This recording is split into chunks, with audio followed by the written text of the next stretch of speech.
Number 16 কে ফার্সি ভাষায় রামায়ণ অনুবাদ করেন? অ্যান্সার বাদাউনি। নাম্বার 17 বাংলার প্রথম স্বাধীন নবাব কে ছিলেন? অ্যান্সার মুর্শিদ কুলি খাঁ। নাম্বার 18 গদর পার্টির প্রতিষ্ঠাতা কে? অ্যান্সার লালা হরদয়াল। নাম্বার 19 সাইমন কমিশন কত সালে ভারতে আসে? অ্যান্সার হবে 1928 সালে। নাম্বার 20 গান্ধীপুরী কাকে বলে বা গান্ধীপুরী কাকে বলা হয়? অ্যান্সার হবে মাতঙ্গিনী হাজরাকে। নাম্বার 21 নৌ বিদ্রোহ কত সালে হয়? অ্যান্সার হবে 1946 সালে। নাম্বার 22 কণিক উপাধি কে গ্রহণ করে? অ্যান্সার অজাতশত্রু।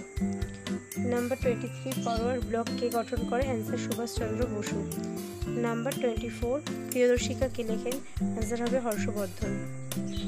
নাম্বার 25 বিক্রমশীল উপাধি কে গ্রহণ করে? উত্তর হবে ধর্মপাল। নাম্বার 26 শিলাদিত্য উপাধি কে গ্রহণ করে? অ্যান্সার হর্ষবর্ধন।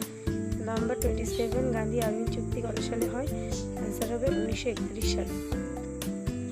নাম্বার 28 ভারতের শেষ ভাইসরয় কে ছিলেন? অ্যান্সার হবে লর্ড মাউন্টব্যাটেন। নাম্বার 29 মেঘদূতের রচয়িতাকে? অ্যান্সার হবে কালিদাস। নাম্বার 30 কালিদাস কার সভাকবি ছিলেন? অ্যান্সার হবে দ্বিতীয় চন্দ্রগুপ্তের।